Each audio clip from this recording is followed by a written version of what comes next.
At this moment, 109 treasured human beings are being held hostage by Hamas in Gaza. They are Christians, Jews, Muslims, Hindus, and Buddhists. They are from 23 different countries. The youngest hostage is a 1-year-old red-headed baby boy, and the oldest is an 86-year-old mustachioed grandpa. Among the hostages are 8 American citizens. One of those Americans is our only son. His name is Hirsch. He's 23 years old. And like Vice President Kamala Harris, Hirsch was born in Oakland, California. Hirsch is a happy-go-lucky, laid-back, good-humored, respectful, and curious person.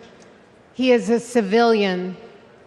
He loves soccer, is wild about music and music festivals, and he has been obsessed with geography and travel since he was a little boy. His bedroom overflows with atlases, globes, maps, and National Geographic magazines. On October 7th, Hirsch and his best friend, Honor, went to a music festival in the south of Israel. It was advertised as celebrating peace, love, and unity. They also went to celebrate Hirsch's 23rd birthday. As rockets began to fall, Hirsch, Honor, and 27 other young festival goers took refuge in a 5-foot by 8-foot bomb shelter. Terrorists began to throw grenades into the shelter. Honor stood in the doorway and repelled 7 of those grenades before the 8th one killed him.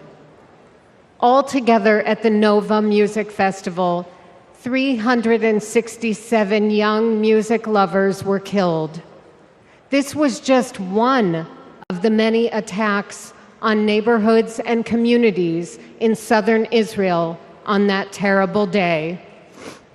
In total, 1,200 were killed, including 45 Americans. Hirsch's left forearm, his dominant arm, was blown off before he was loaded onto a pickup truck and stolen from his life and me and John into Gaza. And that was 320 days ago. Since then, we live on another planet.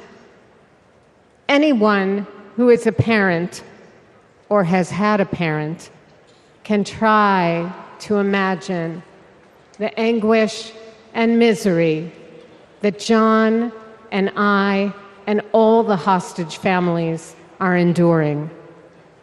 Now, you all know this. Trump betrays these ideals. He viciously attacks Democrats and Republicans. His put-downs know no shame.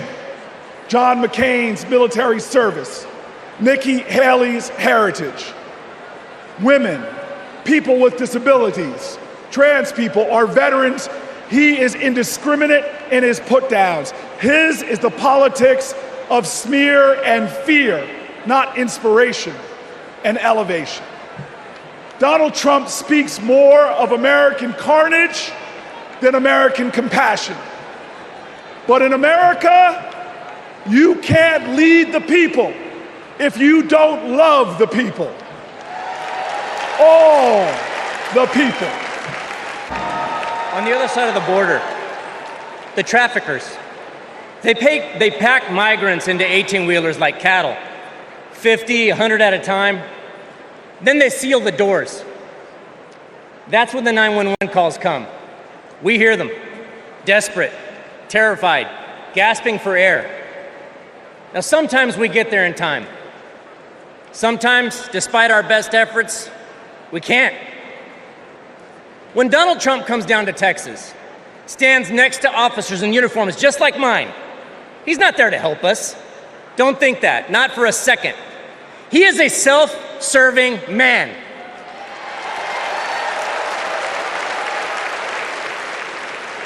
I mean, look, just like when he killed the border bill, he just made our jobs harder. Now, Kamala, on the other hand, has been fighting border crime for years. She's gone down to Mexico and worked to stop the traffickers. And when the traffickers didn't stop, she put them in jail. Now, down in my neck of the woods, we call that fooling around and finding out. I may be paraphrasing a bit. We protect them. Now, the border sheriffs that I know, right, and we're like Kamala. We protect and serve. We enforce the law. We show compassion. And we fight like hell to protect our border. Because as we've always known in Texas, cuando luchamos, ganamos. When we fight, we win. 4 years ago, I resigned from the Trump administration. As a Republican who dreamed of working in the White House, it was a hard decision. But as an American, it was the right one. I saw how Donald Trump undermined our intelligence community, our military leaders, and ultimately our democratic process. Now, he's doing it again, lying and laying the groundwork to undermine this election. It's his MO, to sow doubt and division. That's what Trump wants, because it's the only way he wins. And that's what our foreign adversaries want, because it's the only way they win. So let's get the hard part out of the way. I am a Republican. But tonight, I stand here as an American.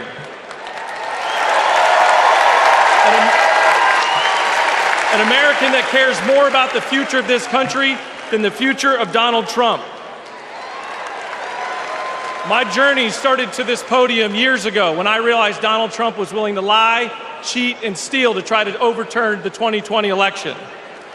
I realized Trump was a direct threat to democracy, and his actions disqualified him from ever stepping foot into the Oval Office again.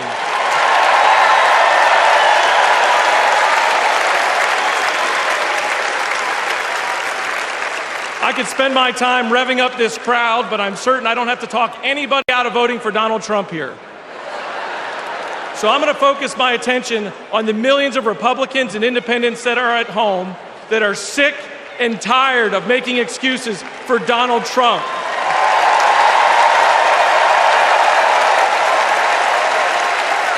If Republicans are being intellectually honest with ourselves, our party is not civil or conservative.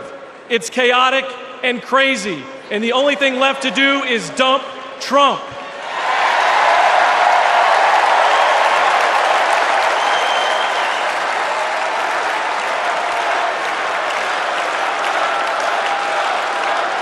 These days, our party acts more like a cult worshiping a felonious thug. Look, you don't have to agree with every policy position of Kamala Harris. I don't. But you do have to recognize her prosecutor mindset that understands right from wrong, good from evil. She's a steady hand and will bring leadership to the White House that Donald Trump could never do. Let me be clear to my Republican friends at home watching. If you vote for Kamala Harris in 2024, you're not a Democrat, you're a patriot. But this year I've prayed very hard for peace to come to our world's nations, but also to each one of our hearts. Even though our hearts have been beaten and broken, Beyond prayer, I know the importance of action, and now is the time to understand where we are and what it will take to win. Win the broken hearts, win the disenchanted, win the angry spirits. Now is the time.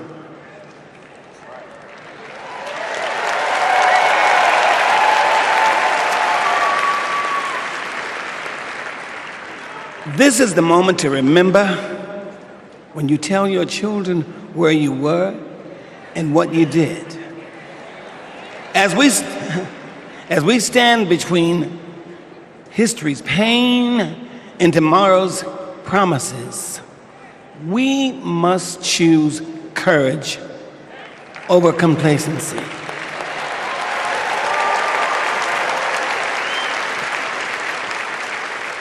It is time to get up and go vote. What's up, DNC? All right, y'all remember this big old book from before? When Colorado Governor Jared Polis ripped a page out of it? This is Project 2025, the Republican blueprint for a second Trump term. It is a, boo. It is a real document that you can read for yourself at kamalaharris.com/Project 2025. You ever seen a document that could kill a small animal and democracy at the same time? My name is Mindy Kaling. Thank you. For those of you who don't know me, I am an incredibly famous Gen Z actress who you might recognize from The Office. Thank you, The Mindy Project.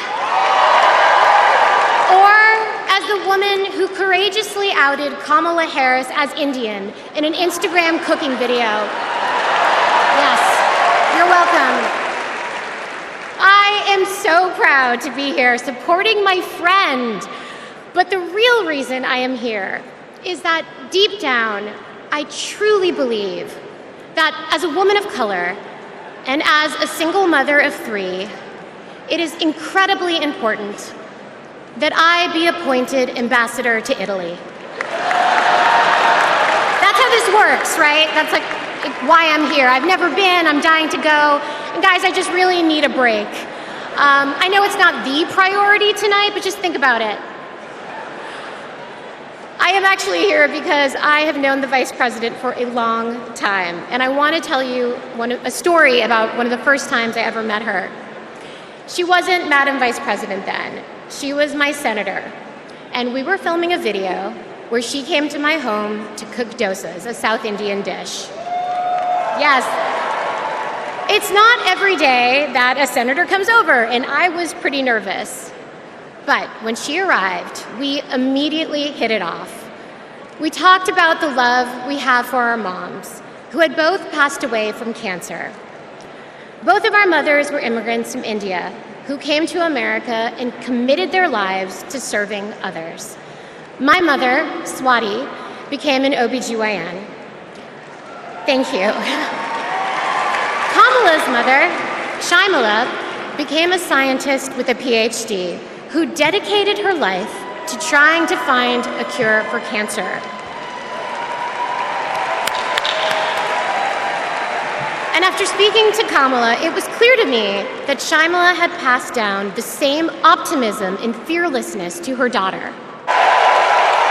It's a high honor and a distinct privilege as a Brooklynite, New Yorker, and as an American to stand before you today and unequivocally express my support for Kamala Harris and Tim Walz to be the next President and Vice President of the United States of America.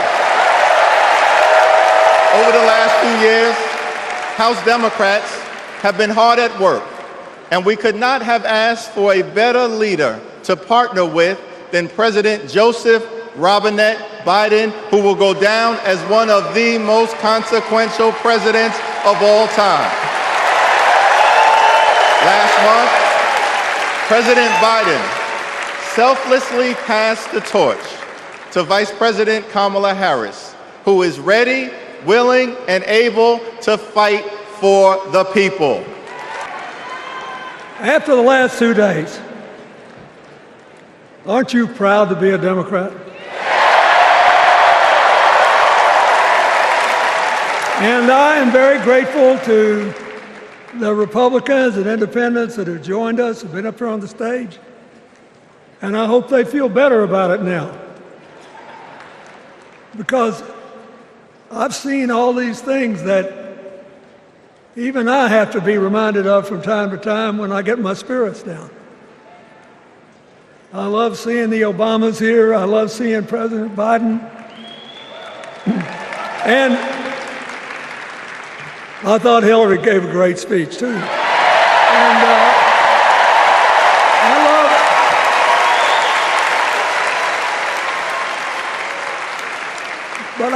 I love seeing all these young leaders. A bunch of them are coming up after me. They look better, they sound better, and they'll be exciting. I do want to say one word about President Biden. Remember, he had an improbable turn that made him president. And we were in the middle of a pandemic and an economic crash. He healed our sick and put the rest of us back to work. And he strengthened our alliances for peace and security. He stood up for Ukraine. He's trying desperately to get a ceasefire in the Middle East.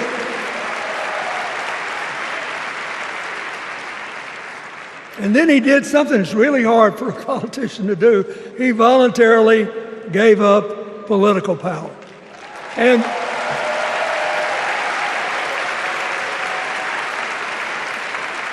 George Washington knew that, and he did it. And he set the standard for us serving 2 terms before it was mandatory. It helped his legacy. And it will enhance Joe Biden's legacy. And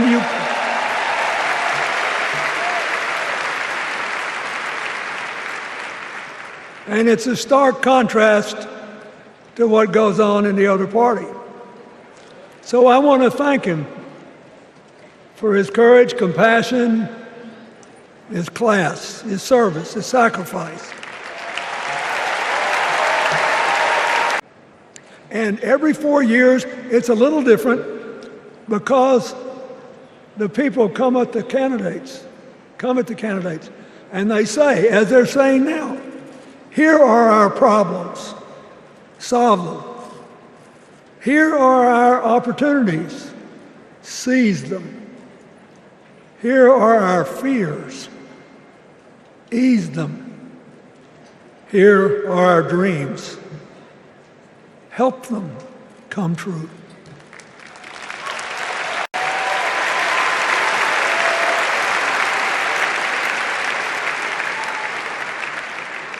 A president can answer that call by saying, I'll do my part, but you have to help me. We have to work together.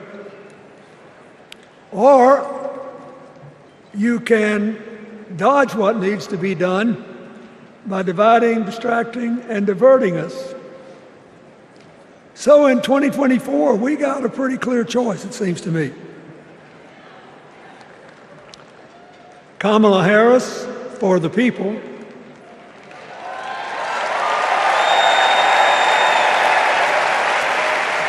and the other guy who's proved even more than the first go-around that he's about me, myself, and I. On January 20th, 2021, with the inauguration of Joe Biden and Kamala Harris, we established one of the most successful presidencies of modern times. And we quickly proved that Democrats deliver. Millions of jobs, stronger infrastructure and rural broadband, a Biden child tax credit, rescuing human pensions, honoring our veterans, bold climate action, lowering the cost of prescription drugs, all thanks to President Biden's patriotic vision of a fairer America, doing so with liberty and justice for all. Thank you, Joe.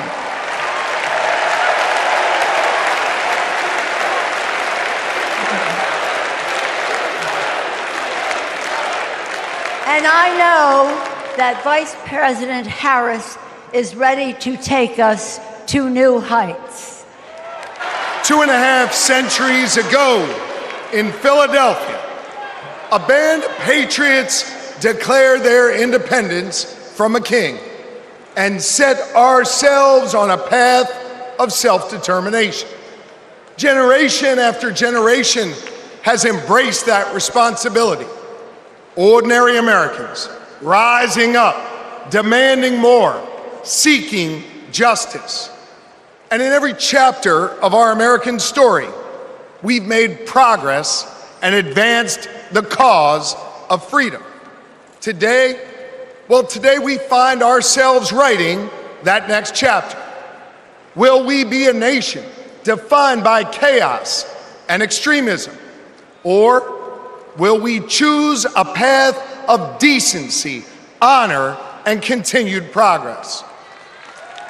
Kamala Harris, well, she has spent her entire career making progress. Donald Trump, a man with no guardrails, wants to take away our rights and our freedoms.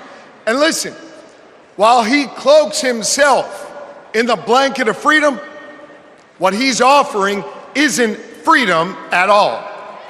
Because hear me on this, it's not freedom to tell our children what books they're allowed to read. No, it's not. And it's not freedom to tell women what they can do with their bodies.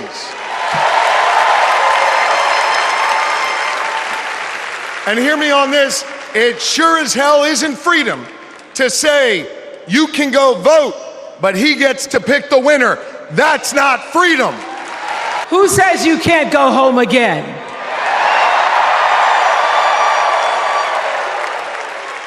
After watching the Obamas last night, that was some epic fire, wasn't it? Some epic fire. We're now so fired up, we can't wait to leave here and do something.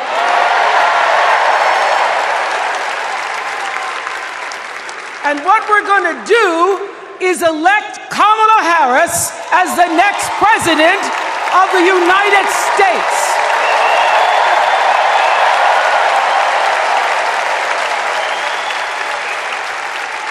I am so honored to have been asked to speak on tonight's theme about what matters most to me, to you, and all of us Americans: freedom.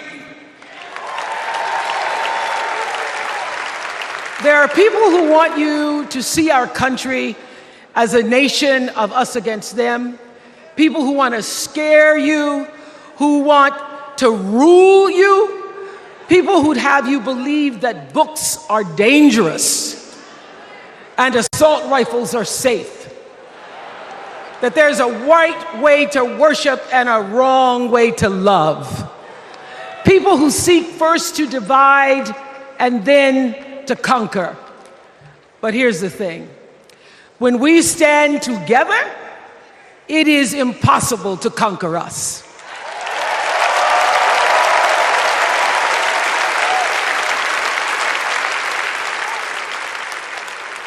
In the words of an extraordinary American, the late Congressman John Lewis,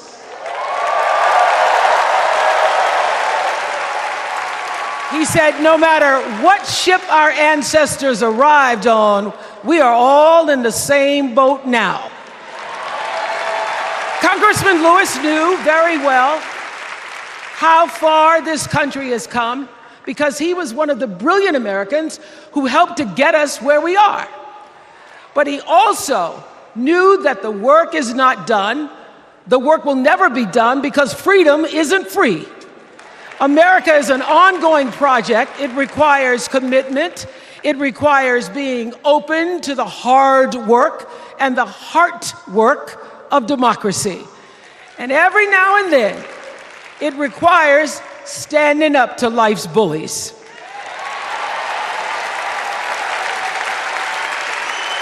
I know this. I've lived in Mississippi, in Tennessee, in Wisconsin, Maryland, Indiana, Florida, Hawaii, Colorado, California, and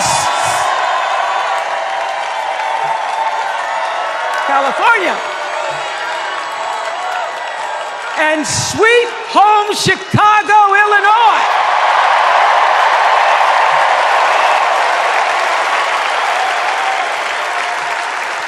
I have actually traveled this country from the redwood forests, love those redwoods, to the Gulf Stream waters. I've seen racism and sexism and income inequality and division. I've not only seen it, at times I've been on the receiving end of it. But more often than not, what I've witnessed and experienced are human beings, both conservative and liberal, who may not agree with each other, but who'd still help you in a heartbeat if you were in trouble. These are the people who make me proud to say that I am an American.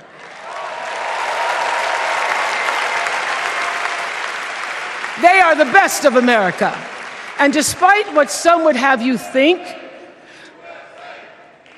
we are not so different from our neighbors. When a house is on fire, we don't ask about the homeowner's race or religion. We don't wonder who their partner is or how they voted. No, we just try to do the best we can to save them. And if the place happens to belong to a childless cat lady,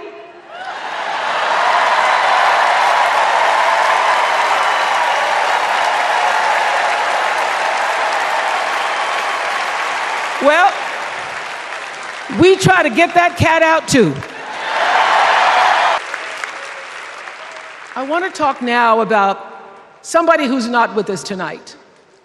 Tessie Prevost Williams was born in New Orleans not long after the Supreme Court ruled that segregated public schools were unconstitutional. That was in 1954, same year I was born. But I didn't have to head to first grade at the all-white McDonough 19 school with a U.S. Marshal by my side like Tessie did. And when I got to school, the building wasn't empty like it was for Tessie. You see, rather than allowing McDonough to be integrated, parents pulled their kids out of the school, leaving only Tessie and two other little black girls, Gail Etienne and Leona Tate, to sit in a classroom with the windows papered over to block snipers from attacking their 6-year-old bodies. Tessie passed away 6 weeks ago. And I tell this story to honor her tonight because she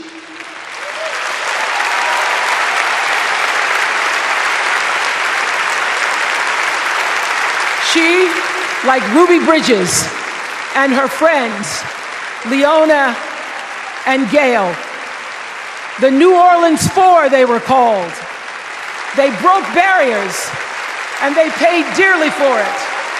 But it was the grace and guts and courage of women like Tessie Prevost Williams that paved the way for another young girl who 9 years later became part of the second class to integrate the public schools in Berkeley, California. And it seems to me that at school and at home, somebody did a beautiful job of showing this young girl how to challenge the people at the top and empower the people at the bottom. They showed her how to look at the world and see not just what is, but what can be. They instilled in her a passion for justice and freedom and the glorious fighting spirit necessary to pursue that passion. And soon, and very soon,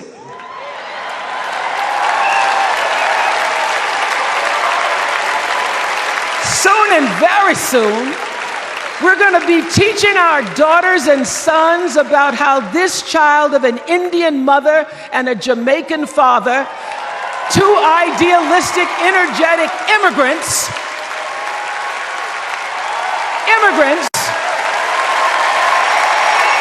how this child grew up to become the 47th president of the United States. This election isn't about us and them. It's about you and me and what we want our futures to look like. There are choices to be made when we cast our ballot. Now, there's a certain candidate that says if we just go to the polls this one time, that we'll never have to do it again. Well, you know what? You're looking at a registered independent who's proud to vote again and again and again because I'm an American and that's what Americans do. Voting is the best of America.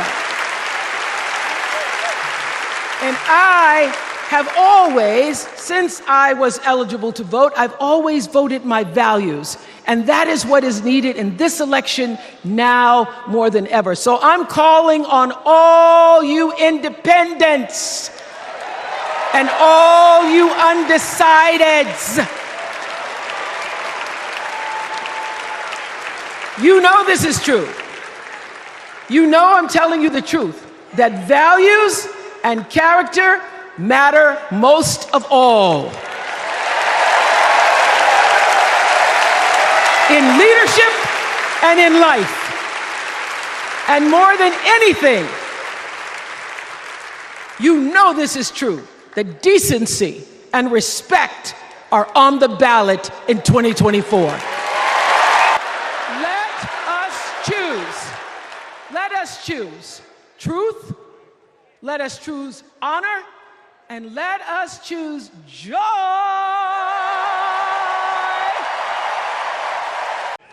And I know our history isn't perfect. The unevenness of the American journey has made some skeptical. But I'm not asking you to give up your skepticism. I just want that skepticism to be your companion and not your captor. And I'm asking that you join us in the work. Because making America great doesn't mean telling people you're not wanted.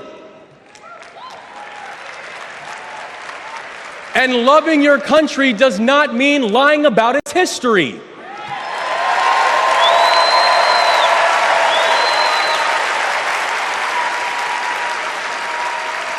Making America great means saying the ambitions of this country would be incomplete without your help.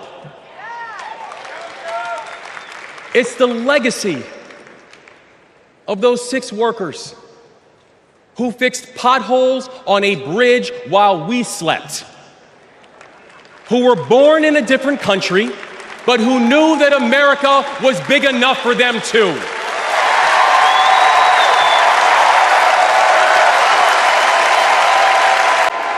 Here's a sentence I never thought I'd hear myself saying. I'm Pete Buttigieg, and you might recognize me from Fox News.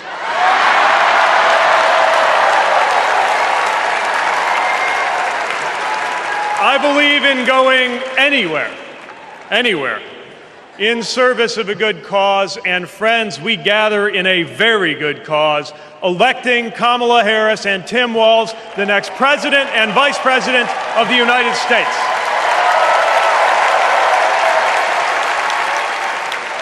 The choice could not be clearer. Donald Trump rants about law and order.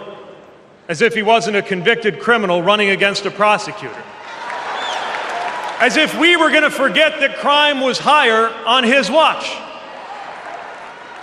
Talks about the forgotten man, hoping we'll forget that the only economic promise that he actually kept was to cut taxes for the rich. And don't even get me started on his new running mate.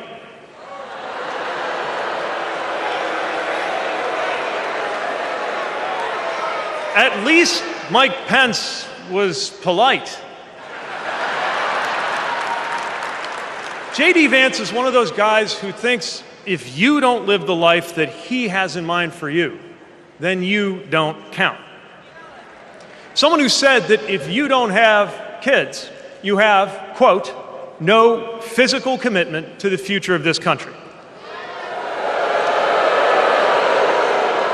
You know, Senator, when I deployed to Afghanistan, I didn't have kids then.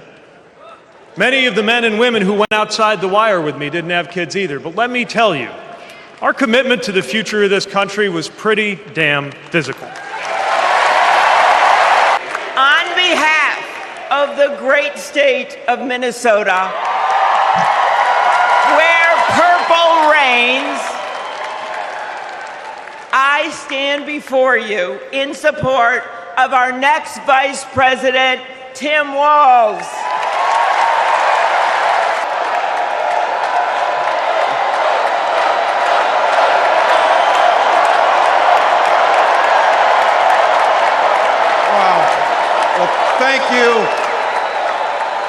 Thank you, first of all, to Vice President Harris. Thanks for putting your trust in me and for inviting me to be part of this incredible campaign. And a thank you to President Joe Biden for 4 years of strong, historic leadership.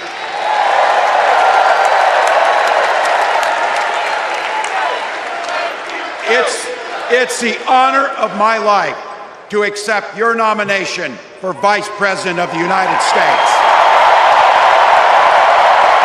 Now, I grew up in Butte, Nebraska, a town of 400 people. I had 24 kids in my high school class, and none of them went to Yale. But I'll tell you what, growing up in a small town like that, you learn how to take care of each other.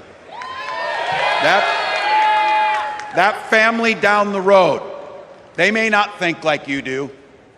They may not pray like you do. They may not love like you do, but they're your neighbors. And you look out for them, and they look out for you. Everybody belongs, and everybody has a responsibility to contribute. For me, it was serving in the Army National Guard. I joined up 2 days after my 17th birthday, and I proudly wore our nation's uniform for 24 years. My dad, a Korean War era Army veteran, died of lung cancer a couple years later. He left behind a mountain of medical debt. Thank God for Social Security survivor benefits. And thank God for the GI Bill that allowed my dad and me to go to college, and millions of other Americans. Eventually, like the rest of my family, I fell in love with teaching. Three out of 4 of us married teachers. I wound up teaching social studies and coaching football at Mankato West High School. Go Scarlets! We ran a 44 defense. We played through to the whistle on every single play, and we even won a state championship.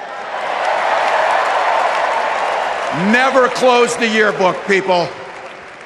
But it was those players and my students who inspired me to run for Congress. They saw in me what I had hoped to instill in them, a commitment to the common good, an understanding that we're all in this together, and the belief that a single person can make a real difference for their neighbors. So there I was, a 40-something high school teacher with little kids, zero political experience, and no money, running in a deep red district. But you know what?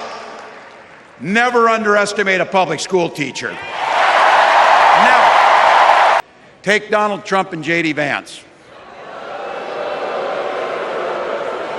Their Project 2025 will make things much, much harder for people who are just trying to live their lives. They spent a lot of time pretending they know nothing about this. But look, I coached high school football long enough to know, and trust me on this, when somebody takes the time to draw up a playbook, they're going to use it.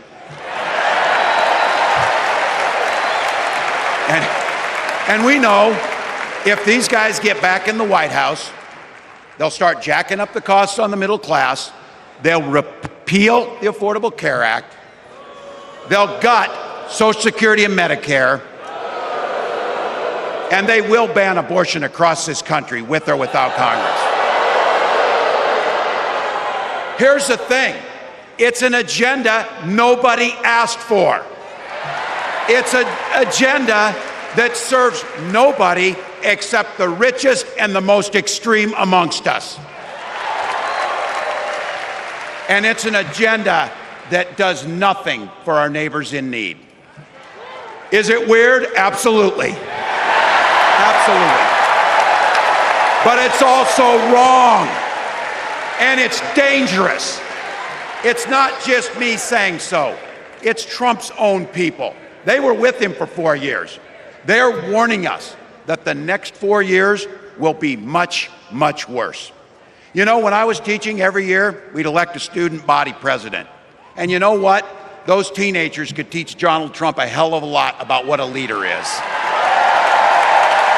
Leaders don't spend all day insulting people and blaming others. Leaders do the work. So I don't know about you, I'm ready to turn the page on these guys. So go ahead, say it with me. We're not going back.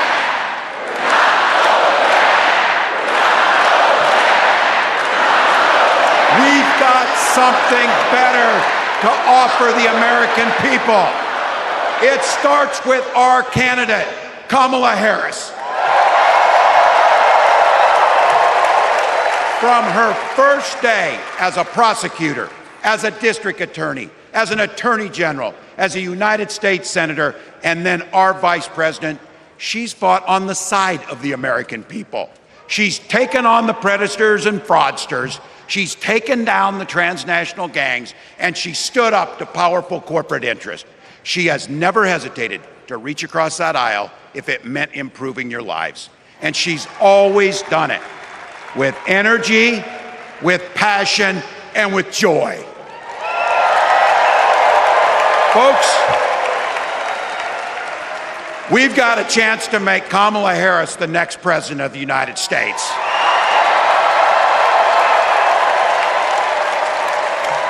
But I think we owe it to the American people to tell them exactly what she'd do as president before we ask them for their votes.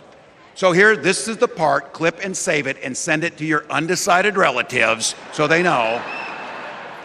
If you're a middle-class family or a family trying to get into the middle class, Kamala Harris is going to cut your taxes.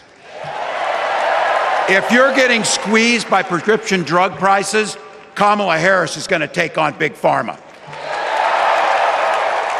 If you're hoping to buy a home, Kamala Harris is going to help make it more affordable. And no matter who you are, Kamala Harris is going to stand up and fight for your freedom to live the life that you want to lead. Because that's what we want for ourselves, and it's what we want for our neighbors. You know, you might not know it, but I haven't given a lot of big speeches like this.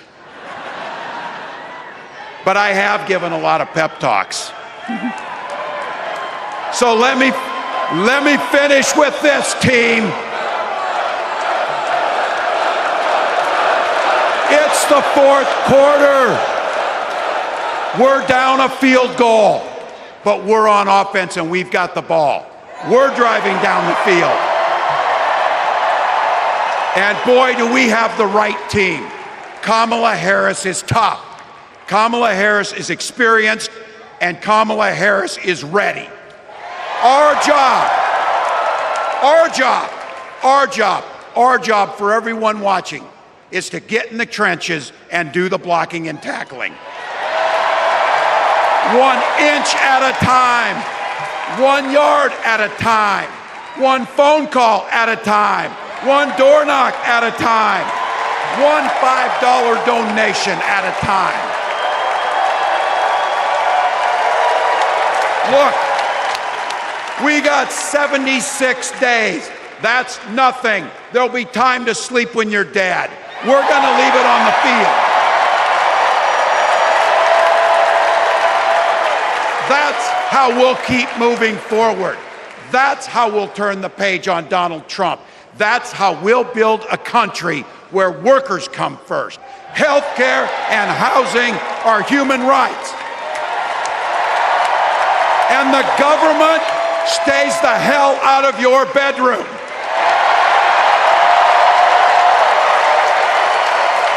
That's how we make America a place where no child is left hungry, where no community is left behind, where nobody gets told they don't belong.